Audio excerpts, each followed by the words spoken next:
to Steve Keim of the Cardinals in months.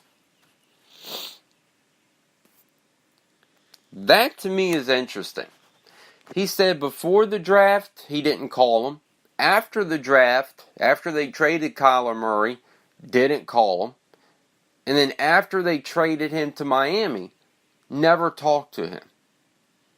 Wouldn't you think that most general managers would say, hey, buddy, we're going to move on from you here. It's been great. Thanks for the first season. Thanks for getting the shit beat out of your brains literally every play, because he was running for his life literally every play, because that line was not worth a shit. Thanks. We're going to send you to Miami. Thanks for everything. And you look at what Josh Rosen did. Making that video, speaking out, being a man about it. He could have took all of that a totally different angle, and he didn't. He didn't. He did it like a pro. He did it like a pro. And then, he could have easily got on the plane and went right to Miami. What did he do? He went to Larry Fitzgerald's charity softball game because he told him that he would do it. He went to it, won MVP of the game, stayed after with fans, and then went to Miami. That says a lot right there about Josh Rosen. That right there says a lot. And he handled it way better than Steve Keim. Because Steve Keim for Josh Rosen on the Rich Eisen show to say, yeah, I haven't talked to him in months. And then Rich Eisen say, well, did he call you during the draft? Did he call you after the draft? No. Did he call you when they were going to trade you? No. That to me is just lowball. Really lowball by Steve Keim. And look, I've heard a lot of stuff about him as a GM. None of it good. And, I'm not trying to knock Kyler Murray here, but I just don't think he's no Patrick Mahomes. And I don't think that him and Cliff Kingsbury are going to work out. And one of the reasons that I'm not high on Kyler Murray is when you look at film on him and you look at tape, he struggled against good defenses, especially when they played Alabama in the playoff game. He struggled mightily. He got hit a lot. He didn't have where he just clapped his hands and threw to an open receiver.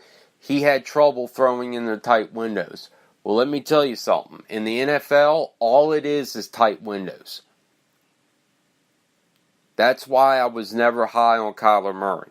Because when you look at his play against top defenses, especially Alabama, which is the type of defenses he's going to see in the NFL, he struggled.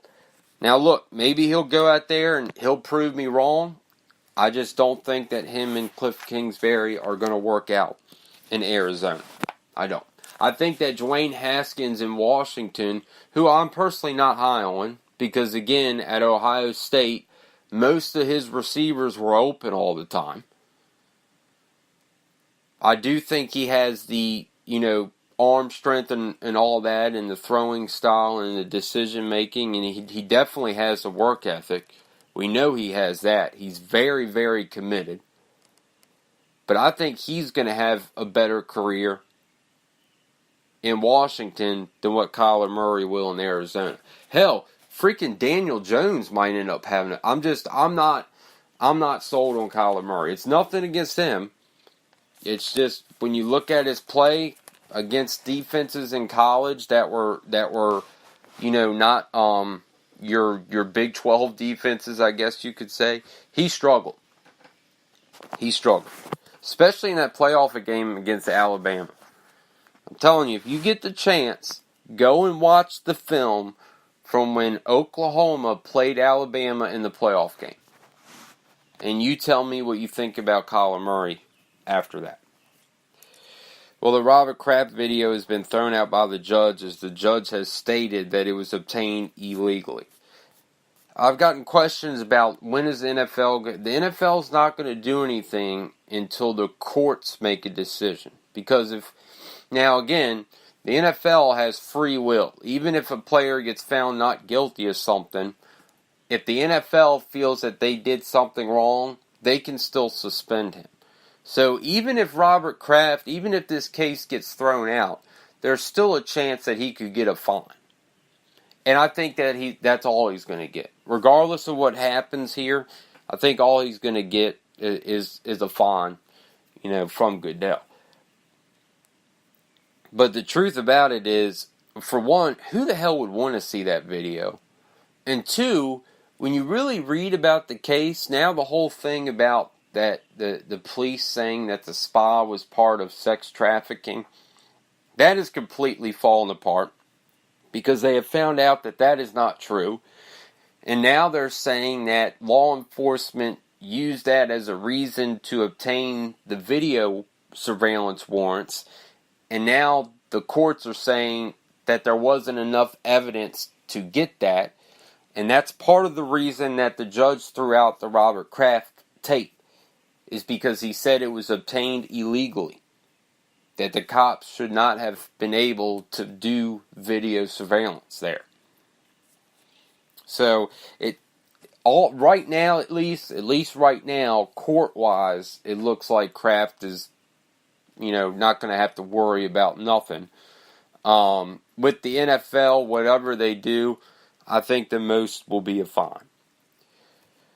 Well, Deion Jordan, who's currently with the Dolphins, formerly of the Seattle Seahawks defensive end, he will be suspended for the first 10 games of this coming season. He tested positive for Adderall. Now, he says that he had, prescription for it and all of that, but forgot to update it, which, NFL policy, we've heard this happen to other players in the past.